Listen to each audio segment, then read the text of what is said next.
ụmụ ibe ekene m ụnụ, ndị nsọ ala Igbo bụ ndị ndozi ọdịnala Igbo ekene m ụnụ, ọnwa nnụnụ nwoke nọ nso na-ekene ụnụ. Anyị si ka udo dịrị ụnụ n'ụbọchị nke tata, na anyị nwa bụ ndị nsọ ala Igbo bụ ndị ndozi ọdịnala Igbo na-ekene ụnụ. Anyị si ka udo dịrị ụnụ ebe ọ bụ na ụnụ nọ, bụ ndị nsọ ala Igbo bụ ndị ndozi ọdịnala Igbo bụ ndị kwere n'ihe otu kwuru, bụ ndị ma ihe a na-akọ. A sị m ka udo dịrị ụnụ, na ọ ga-adịrị ụnụ na mma na eke, dịrị ụnụ na mma na orie, dịrị ụnụ na mma na afọ, dịrị ụnụ na mma na nkwọ. N'ọnụ nwa bụ ndị gbakọtara ọnụ si na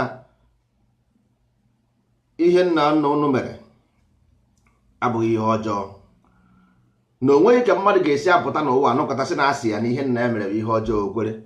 Ọ na-eme asị na ọ dị ịsa chịrịchịrị na akpa. Kedu onye ọ bụ a ga-eme asị ya na ihe nne na nna ya mere dị njọ okwere? Onye ga-ekwu nna ifuru n'anya a sị gị na nna gị na nne gị mere ihe ọjọọ ya ikwere?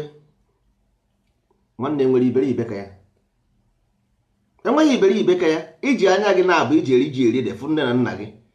Ọ dị gị ka kedu how evil your ancestors nwere ike look like more than ihe ifuru n'anya? A sị na ofe nne mmadụ anweghị isi si na ofe nne siri atọghị ụtọ. Afụbeghị m onye mụchara nwa na-agọrọ nwa ya ọfọ ọnwụ, na-agọrọ nwa ya ajọ ọfọ. Anụbeghị m before, never see. Afụbeghị m onye mụchara nwa na-agọrọ nwa ya ọfọ ihe ọjọọ. Afụbeghị m. Ores m enwere ebe ha na-ese okwu, ịghọtago? So onwezighị ka a ga-esi apụta ewerezie the generalize ya our own way as evil. Maka gịnị? Aghọtaghị m nwanne, aghọtabekweghị m. Aghọtaghị m because m nwa ekweghị. Ọ maka ndị kwere ekwe ka a na-ekwu maka ya, maka ndị kwere, because nwanne chekwe na ihe eche ihe ahụ automatic ihe ọbụla gbasa. Nwere ndị mmadụ nwanne, onye si na-asị people na-echenji afa nna ha their surnames. Go and check, because we are not making it up here. Anyị anaghị eme nsọ ala because na enwere some people na-eme something somewhere. No, anyị na-eme nsọ ala because na anyị egwuo na mmiri ukwu, gwuo mmiri nta, fụ na enweghịzi ụzọ ọzọ the life work. Na ihe ndị Igbo na-akpọ ozu and the ọnwụ, all the two different thing. Ozu and the ọnwụ, they are two, ha abụghị the same thing, they are two different thing. Ndị Igbo na-asị gị ozu a na-akwa ha akwa, anaghị asị gị ọnwụ a na-akwa ha akwa. That means ozu dị iche from ọnwụ. The same ọnwụ ahụ anyị chi ide ihe na-enwu ọkụ onwu, all the same letter alphabet ka anyị na-eyuzu ede light ọnwụ ọ na-enwu ọkụ and ọnwụ. Na-ege ntị o, ozu bụ something that is solar energy. Solar energy bụ ozu ị na-afụ anya. You got to go that dead body ahụ, that body ahụ ị na-ekwu is solar energy. That is why the body produce electricity. You got that?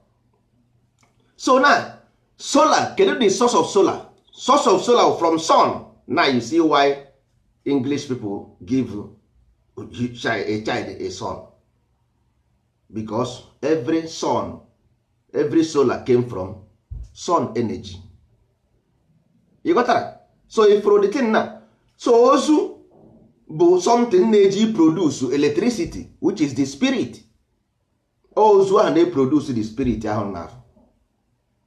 You got that? So now onweghị ka ozu ga-esi aga to spirit without being born. Ọ dịghị possible. You got that? So every matter, everything all now matter n'ụwa must pass through fire. Simple as in short, whether as above so below. So ọ bụrụ na the body ga-pass through fire to transform itself, that means the soul as well. Your mind as well must pass through fire to transform itself, because onwe mgbe if ọ bụrụ na ịma metaloid, nna gị kpụrụ ụzụ, enwere ike ịma ha n'anya ụzụ maka isi na nna gị na-eme ihe ọjọọ, enwere ihe ịma ha mere. So onwe ka ị ga-esi akpa ụzụ without passing through fire. O nwere ilu nwanne anyị nwaanyị tụrụ na Facebook. Ilu ahụ chetere m ihe. Ọ sị na igwe ọbụla agaghị ama m gosikwu ya ekwu na igwe ọbụla ga-agarịrị tụrụ ụzụ. Ihe ahụ dị sentịrị na-achọ ịgwa ụnụ na ka ndị Igbo na-atụbu ya n'ilu kemgbe ụwa. Ndị Igbo na-atụbu n'ilu sinsi si na igwe ọbụla ga-aga tụrụ ụzụ. Ha kwuru ọbụkwa we are not making it up na ndị Igbo tụrụ ilu si na igwe niile ga-aga n'ụzụ.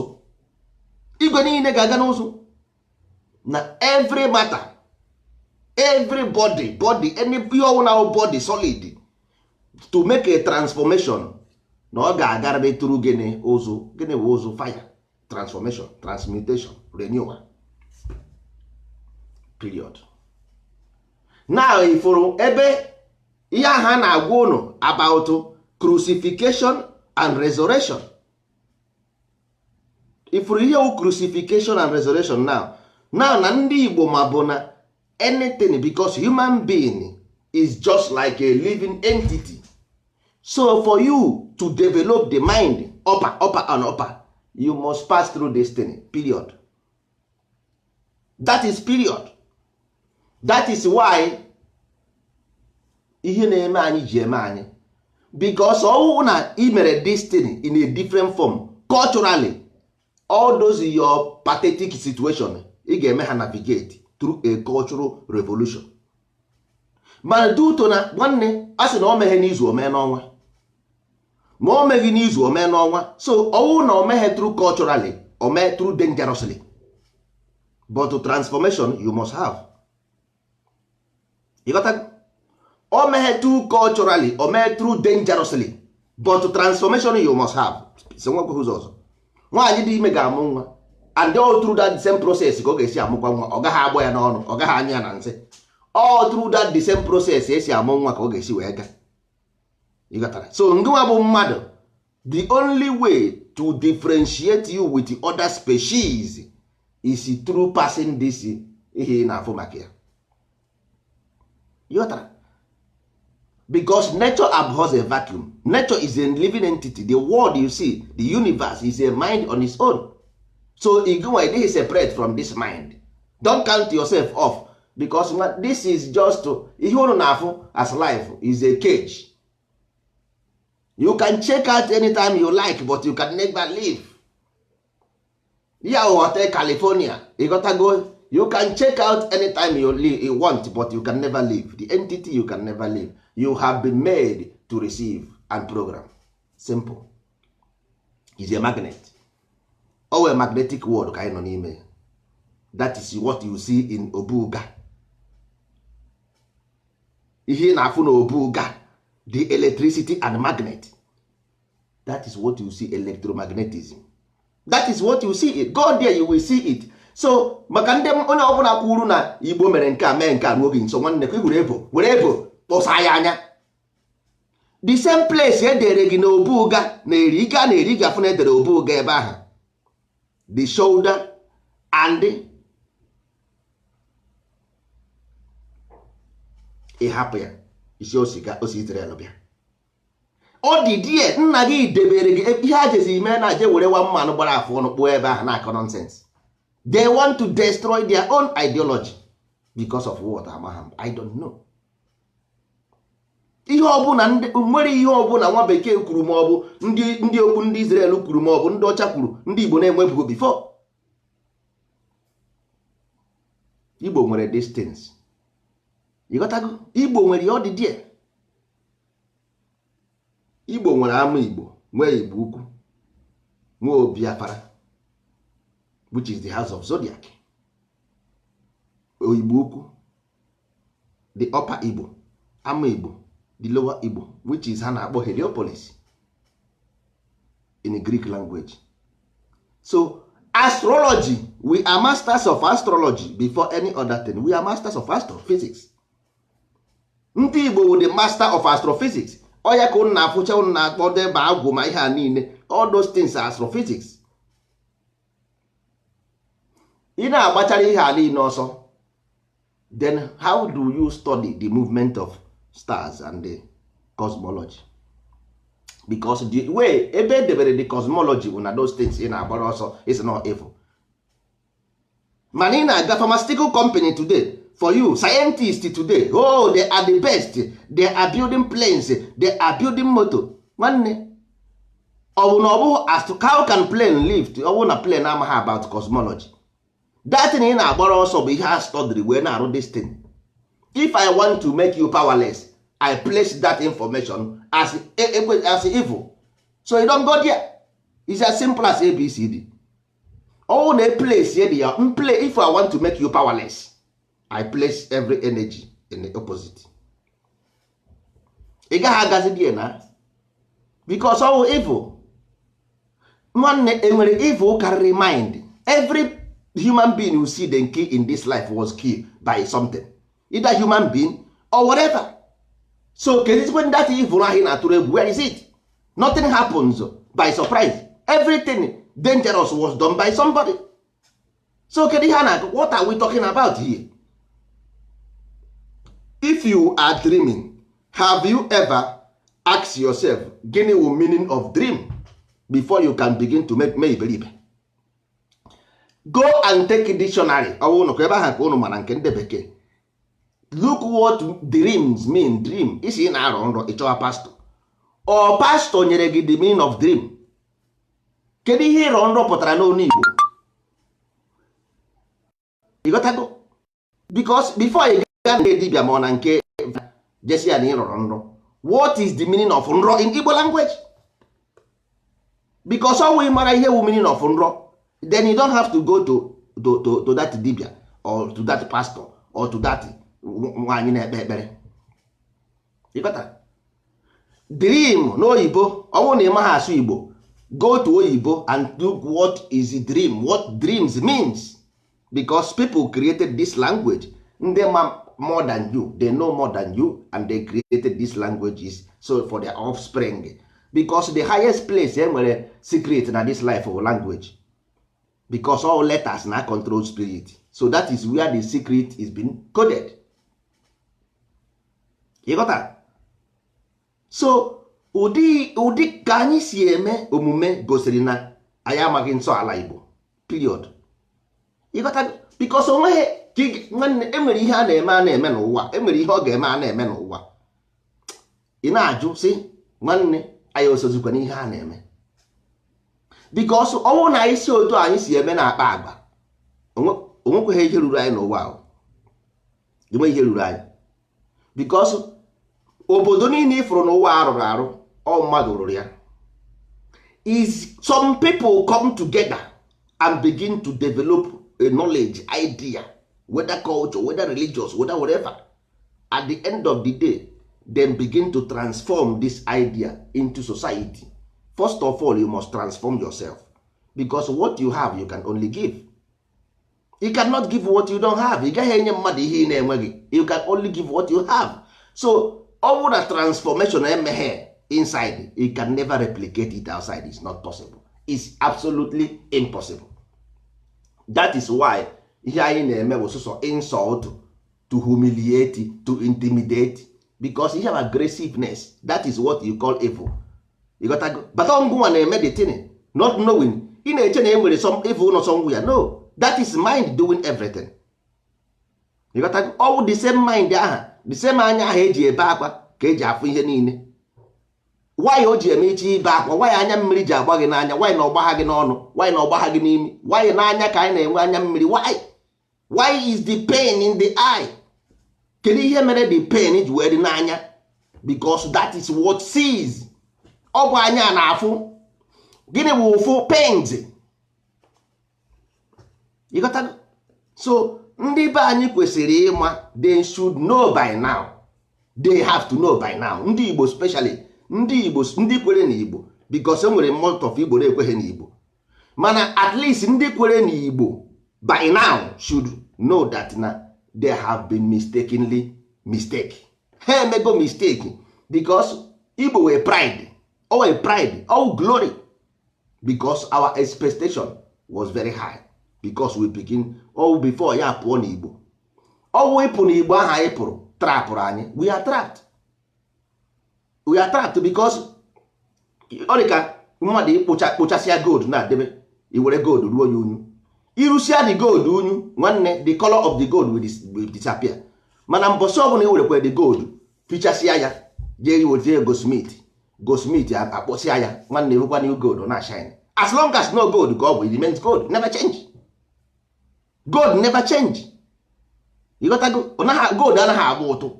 Ha ya esi oruo unu ochuo echuo eji wee nwee ụmụ uchu agbapụ ọsọ si na ochu bụ evil, change it to ụmụ chukwu.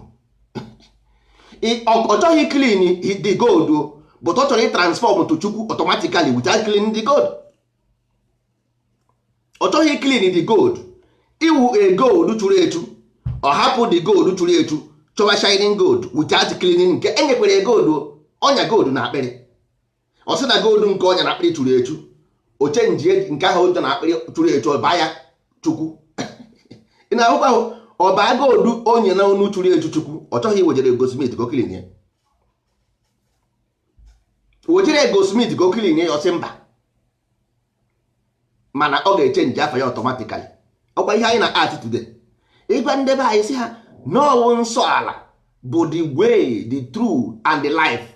Ọ sịghị mba, automatically he want to transform himself to a light without true njọkụ. Nwanne ị ga-ajụrịrị ọkụ, you must jụọla ogu. Ndị Igbo sị gị before ị nweta ọfọ ị ga-ajụ ogu. Ị gasị gị ogu na ọfọ, ị na-achọ ọfọ, ọ chị ya aka ji ọfọ mana ọ jụghị ogu. Kedụzi ka ị ga-esi eji ọfọ ma ịjụghị ogu? Mana ị na-anụ ka Igbo na-asị gị nwanne ogu na ọfọ, ọ hapụ ogu, sọsọ ọfọ ka m na-anụ everyday. Hai, o ji ọfọ, ọ na-aga ọfọ. Kedu maka ogu? Kedu ihe mere ogu? Gịnị mere ogu? Because a na-ebu ụzọ gaa ogu before ejebe na ọfọ.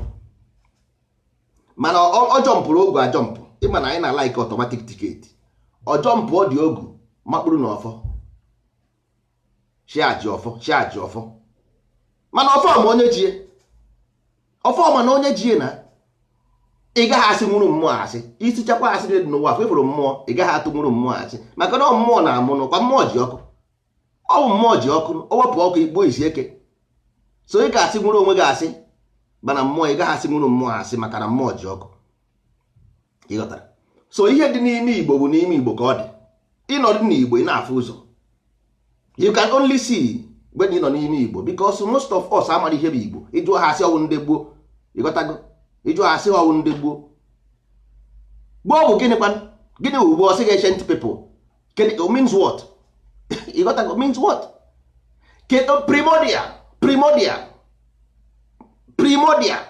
Ya na-ekwu primordial does not mean first. Ke ihe primordial? O mean your first. Ịghọtago? So before ị mara ihe Igbo bụ, ị ga-aghọtagodi the knowledge of life itself, the knowledge that governs the universe. What is the mind? Kedu ihe wụ the mind? Kedu ihe wụ the masterpiece of the mind? All those things are science on its own. Science of mind is science on its own. It's a spiritual science. Ọ bụrụ something of ya na-ekete n'ike ma ogirigiri gaga.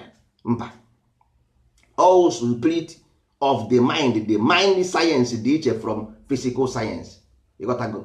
All ihe nwere n'ime ka ị na-transform outside. So ihe ọ bụla ịfụrụ ị na-afụ anya na-akpọ physical science is been manipulated in the mind and developed outside. Period.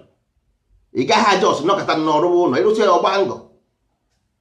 Akwa na-emachi iru na asị architect na-ese ụlọ asịsịa arụma.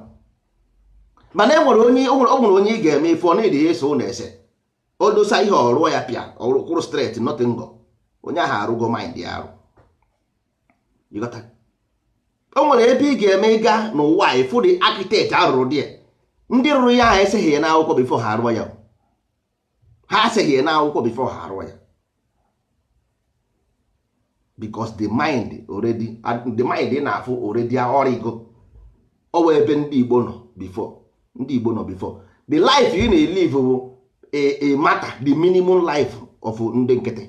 That's why ị na-afụ ụzọ ndị Igbo echenjibe. Igbo never change. Ọwụ ndị pụrụ n'Igbo ka a na-apọnichi. What you see as sufferness is punishment by ndị pụrụ n'Igbo. You got to go because the flesh must pass through fire. To transform a flesh, you must pass through fire. So afụfụ ị na-afụ ọ bụghị ndị Igbo na-ata afụfụ. Ndị na-ata afụfụ bụ those people that made Igbo what it is. Ndị mere Igbo tere Igbo pọpị. Ndị tere Igbo pọtị. Ọ ha nwa bụ ndị afụfụ ruoro because nwanne onye ọbụla nyụchiri nsị ụzọ ga-ezu ijiji. Onye enweghị ihe obu enweghị ihe ọ na-akwafu. Onye enweghị ihe obu enweghị ihe ọ na-akwafu.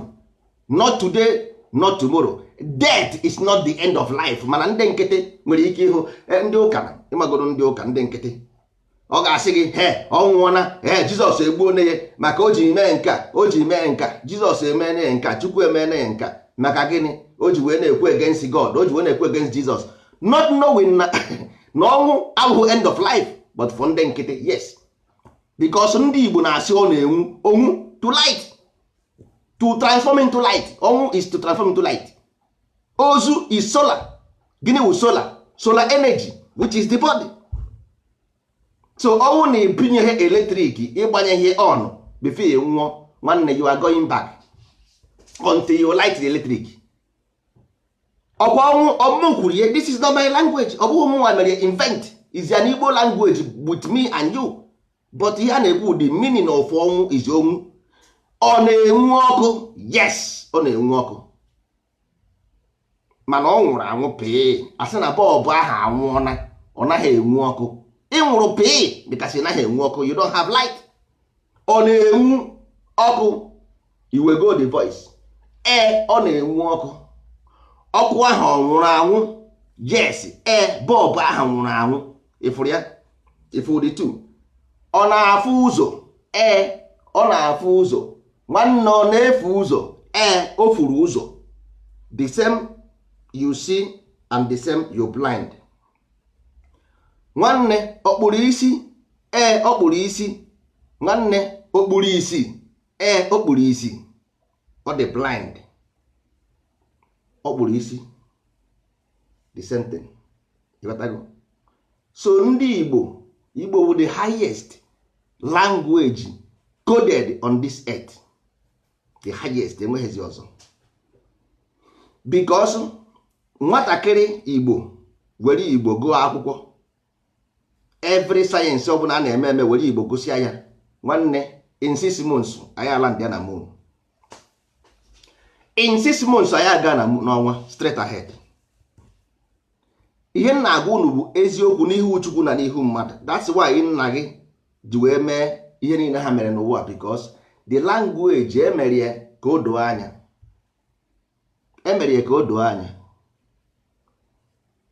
Nwa bekee ọ ndị China ọ ndị Arab, ọwụ na ị gago na science school of Western Science School, enwere morning, nwee morning nke ịpụtago n'ụtụtụ, nwee morning nke mmadụ nwụrụ be ya. Ịfụrụ ya? Mana destiny bụ the same thing, mana ị gaghị ama. Ịfụrụ the thing. Nke ịbụọ, enwere mother to kill, nwee mother to give birth, the same thing, mana ị gaghị ama. So now ngụwa na onwe gị na-asụ oyibo, English koodu nọ n'ime ya, onye English amabeghị ya, ọ rụzie gị nwa, because ihe nyere na example n'Igbo na ka ị wee mara ihe dị n'ime Igbo, werezie ya mara ihe dị n'oyibo, ma ihe dị na Arab, ma ihe dị na German language, because this thing is all these languages. So ọwụ na ịmata nwụ nke dị n'Igbo gị, ka ezi ka ị ga-esi amata nke dị na nwa bekee ka njuzienu. You got to. So that is the thing. Onye ha na-ekwu, na-agwa ndị be anyị si ha na nwanne, ọwụ na ya emeghị nsọ ala, forget his story,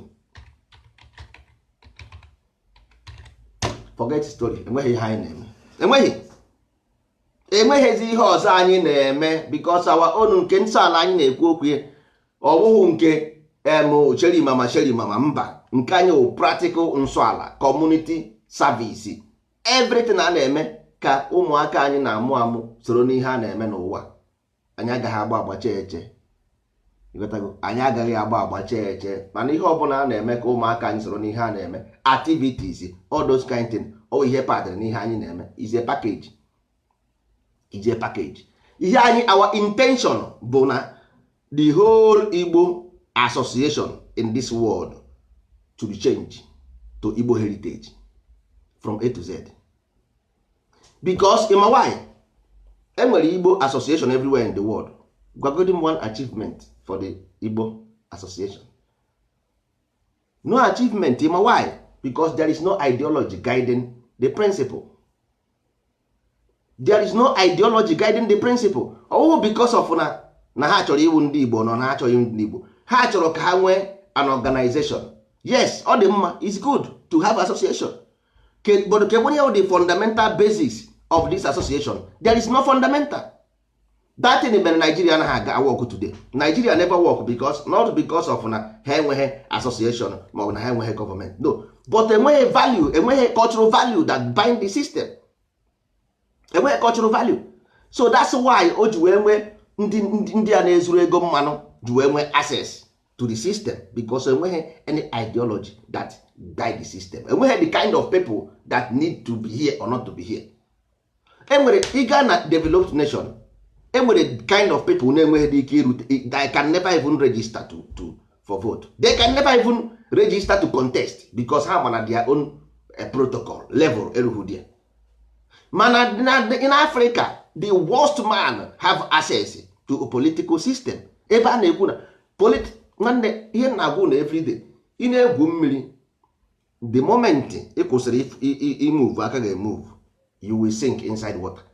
Ihe ọ chọrọ ịgwa gị bụ na ọwụ na somebody this gọọmenti ahụ nọ n'afọ, ọwụ na this gọọmenti dị mma, ofu onye bata na this gọọmenti, onye iberibe bata o spoil the whole government.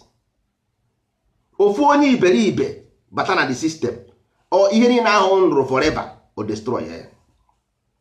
Ịma Rome nwere ike itake gị 100 million years to build a system, but one day this system will crumble. Only one day. That is why eji wee mechisie every developed system for ndị na-ebebi obodo, because enwere ndị will destroy ya, inye ha access to the system, ha crush ya. Unu ichi ịma ihe m na-ekwu, Nigeria nwere mgbe ha nwere train, nwere mgbe ha nwere 24 hours electricity, nwere mgbe ha nwere roads, enwere mgbe ndị dustbin na-abịa eburu ahịhịa na ya adị anyị n'Ọnịcha. Ndị na-ebu ahịhịa, that dustbin moto na-abịa na ya adị anyị buru ahịhịa, moto ha na-awanye bịa buru ahịhịa na lobby level ndụ Agụba street wọlịwọlị out Ọnịcha na akụkụ Travelers. Ha na-abịa eburu ahịhịa, ọkụ na-enwu, fonu dị n'Ọnịcha dị na village, mmiri na-agba na village anyị, pump, public pump. Enwere train from Enugu to Port Harcourt. What happened to this things? Enwechara Nkalago, factory juru eju everywhere, every family nwere factory. Kedu ihe mere? Because there comes a time somebody came into the system, everything was crumbled. The same thing to Igbo. Mbosi ọbụla anyị hapụrụ nsọ ala aka, Igbo systems crumble, but ndị ọ na-eme affect with those people who are responsible for crushing the system. You got that? So nwanne were ihe na-eme na ana Igbo today wee duo onwe gị ndụmọdụ. Anyị na-ata afụfụ ruoro anyị. Anyị na-ata afụfụ ruoro anyị. Mmadụ ekwuzine nwanne, because ọ mgbe ị mara ị na-ata afụfụ ka ị ga-eji wepụta n'ime ọkụ. A na-asị nwata mara ihe pụọ na anwụ. Mba, onye ọbụla ihe na-esiri ike ọgbapụ si na ya chọrọ iseparate from ihe isi ike, nwanne ọ bụ asị, because ihe isi ike wụ virus. Ihe o need iwu antivirus. Ịghọtago? So ọ bụ ndị nwa need antivirus. Onye ọbụla chọrọ dị independent is going to, mgbe ị na-apụ na nke mma gị na mpa gị, ị na-apụ mgbe ihe siri gị ike? Mba, akwa mgbe ihe dara gị mma. Enwegoro ihe na-esiri ike na be nna ya ọpụọ? Ifunugo? Enwegoro onye ifuru ihe na-esiri ike be nna ya ebe ka ọ na-eje? Onye ihe dị ya na mma ọsị na mpa enwe abatago m ego. Akpa ndị Igbo si onye kekasị onye filie na ya bụrụ gị ọga ọ jekpụrụ nwapụ ya. Ifunugo onye odibo na-akpa nkịta. Ndị Igbo si odibo anaghị akpa nkịta. Ihe ọ gwara, ọ na-egosi gị bụ na onye ebu anaghị ebu mmadụ. So anytime ị nwere problem, solve the problem, because if you run away, the problem soro gị. Onye ọbụla bụ nsị ijiji na-eso ya. Onye ọbụla bụ nsị ka ijiji na-eso. Confront your problem, solve it. If you want to go independent, you go, but the chon ibu nsị, because ndị ị na-akpọ na you don't know who they are. Ịma ha their capacity, ịma ha their capability, ịma ha ihe ha bụ akpagharị. sọsọ nsị ka ịfụrụ everywhere, nsị na-esi sọsọ ihe ịfụrụ nsị. Kpọrọ ha jebe, go carry them go. Iruo that place nsị etigbuo gị na ha. Iruo die nsị esigbuo gị na ha. Yes, because onye ọbụla na-agba ọsọ mmiri, onye ọbụla gbakpute n'ime ụlọ mmadụ, ịgba ha onye ndị bụ ndị ọsọ mmiri ka ha na-agba. Enwere ike mefe na-efu anya otoruru fon idebere tii na akpa ịmaghị onye ọ bụ, maka na ọsọ mmiri ka a na-agba. Yes, mana ọ bụrụ na mmiri anaghị ezo, anwụ anaghị acha, ị gaghị ekwe ndị agbakpute n'ime ụlọ ebe zere mmiri. Ọ maka mmiri na-ama na mmiri na-ezoro, onye ọbụla bịara ize mmiri. Yes, mana ọ bụrụ ndị isi kara aka, nwanne mmiri na-ezo ọ na-eje ebe ọ na-eje, anwụ na-acha ọ na-eje ebe ọ na-eje, maka o rubeghị ebe ọ na-eje. Kedu ihe ị na-agbara ọsọ mmiri? Ịghọtago ụmụ ibe? Ka m bịakwanụ.